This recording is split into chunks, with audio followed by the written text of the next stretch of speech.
I see in Mr. Patel an alarming willingness to do the bidding of a vengeful White House. As I questioned him during his confirmation, I asked Mr. Patel if he, like his predecessors, would be willing to resign rather than take an unconstitutional or illegal action if ordered by the president. He refused to answer that question.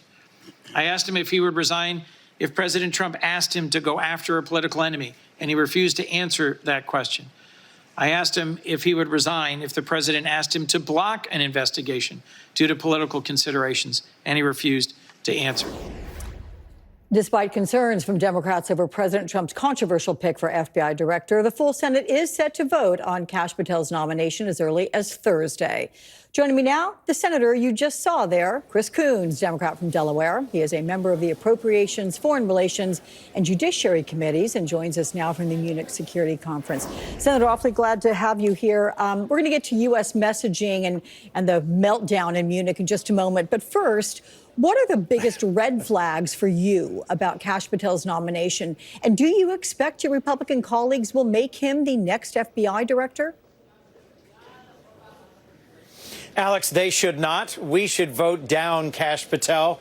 But I am gravely concerned that there are no Republicans at this point expressing concerns about him or voting against him. He came out of the Judiciary Committee last week and is scheduled for a floor vote later this week. We're going to push the time as much as we can, but eventually I think he will be confirmed. His conduct over the last couple of years, the book he wrote, the many interviews he did, the campaign rallies he spoke at, the podcast interviews he did, lay the groundwork for the questioning that I and many other Democrats presented him with in his confirmation hearing.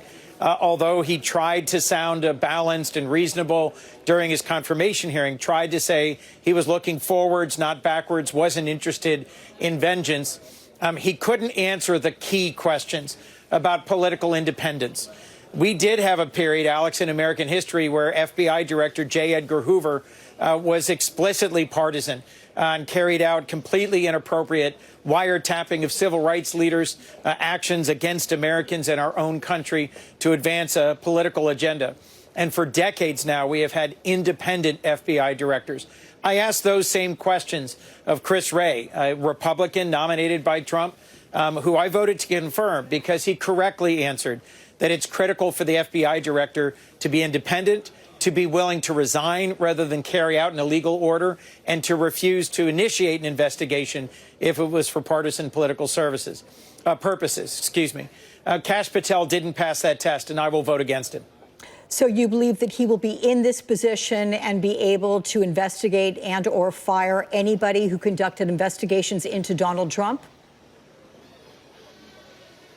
That's my concern. And frankly, Senator Whitehouse, Sheldon Whitehouse of Rhode Island, and Senator Dick Durbin in the confirmation process and publicly have raised concerns that Mr. Patel's already involved in inappropriate firings of some of the most senior FBI staff, leadership staff in Washington, and that there's already a purge underway of FBI directors who were simply following directions and carrying out their appropriate investigatory role in investigating those who stormed the Capitol and assaulted police officers on January 6th. Let's move to your position on appropriations, which oversees the allocation of funds to government agencies. This week, 14 states sued the Trump administration, arguing giving Elon Musk's Department of Government Accountability unchecked authority is constitutional, essentially saying it stripped power from appropriations and Congress. Do those states have a case, sir? I mean, Trump says he's just trying to make the government run more efficiently and reduce fraud, which most would support. So where do you stand, and how much fraud has actually been found? Well, when a new president comes in and there's a new majority in the Senate, it's absolutely appropriate for them to realign spending priorities to fit with their political priorities. And it's appropriate to ask questions about whether or not there's fraud, waste, or abuse in federal programs. But that's not what DOGE is doing. They came in and the president signed an executive order within his first few days and shut down foreign aid, for example, canceling billions of dollars in critically needed life-saving spending for humanitarian purposes around the world. causing us to stop in our tracks in our fight against human trafficking and extremism, pushing back against the malign influence of China and Russia. I'm talking about the work of one agency, USAID, but DOGE has gone into several others now. They've gotten access to critical records through the Department of Treasury, private records of Americans that I've gotten thousands of phone calls from Delawareans concerned about. So I think DOGE, instead of taking a scalpel and a measured approach and looking at fraud, is instead taking a chainsaw to a number of federal departments. And I think they're just getting started. They're going to do this more broadly across the whole federal government. The administration's already laid off tens of thousands of folks who are in their first few years of service, and it's causing real challenges for us in our national security workforce, in the firefighting workforce across the country, whether it's in our national parks or it's in the intelligence services. You mentioned USAID, and this week a judge ordered the Trump administration to unfreeze foreign aid spending, saying plaintiffs showed a strong preliminary showing of irreparable harm. Other recent decisions have blocked the administration's efforts to dismantle, again, the U.S. Agency for International Development.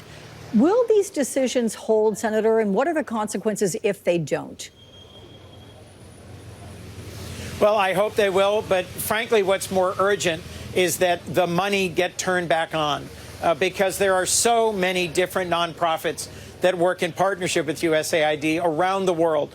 Nonprofits that are household names like World Vision or Catholic Relief Services, Save the Children, or CARE that are already publicly announcing that they have laid off hundreds or thousands of their staff around the world in life-saving missions. I hope that the judge's order will be respected, that the layoffs and firings and the freezing of funding will be reversed. But there's already significant harm to our trustworthiness, our reliability as a partner, and to life-saving work that's done around the world. And I'll remind you, Alex, it's just 1% of our total federal spending that goes into programs through USAID. I have visited them in many countries, and I think they do good and reliable work around the world in partnership with nonprofits that Americans know. That is a sentiment shared by many, many people around the world, Senator. Let me get to the Munich Security Conference where you are and where there is also much anxiety around Donald Trump's handling of the war in Ukraine following his call with Russian President Vladimir Putin. Defense Secretary Pete Hegseth left some confusion after his comments about Ukraine before then backtracking on some of that. Senate Armed Services Committee Chairman Republican Roger Wicker was critical of Hegseth's comments, calling them a rookie mistake. I'm curious your reaction. And are you clear on the U.S. policy on Ukraine in this administration? I am not at all clear on what the Trump administration's negotiating strategy is and what their policy is. I'm with a large bipartisan delegation from the Senate here. There's another one from the House. And we've met with literally a dozen European heads of state, foreign ministers, defense ministers here today. These are trusted NATO allies and partners who've stood alongside us as Americans have served with them in Afghanistan and Iraq and who have now worked with us to support Ukraine. Europeans have provided more military and budgetary and humanitarian support for Ukraine than we have. It's roughly equal, but it's slightly more from the Europeans. And they're asking, how is it possible that President Trump's Secretary of Defense would have given away some of the key negotiating points before they even got to the table? One of the core concerns I've raised today, as have many others, is that Ukraine needs to be at the table. Our European partners need to be at the table if we're going to negotiate a just and lasting peace after the sacrifice of tens of thousands of brave Ukrainians who have fought for their freedom and pushed back against the Russian army. I think it would be a betrayal of their sacrifice if there is not a robust security guarantee for Ukraine and if Ukraine is not at the table. Senator Chris Coons of Delaware. Sir, thank you so much for your time. I know you're awfully busy there in Munich. We appreciate you. Thank you.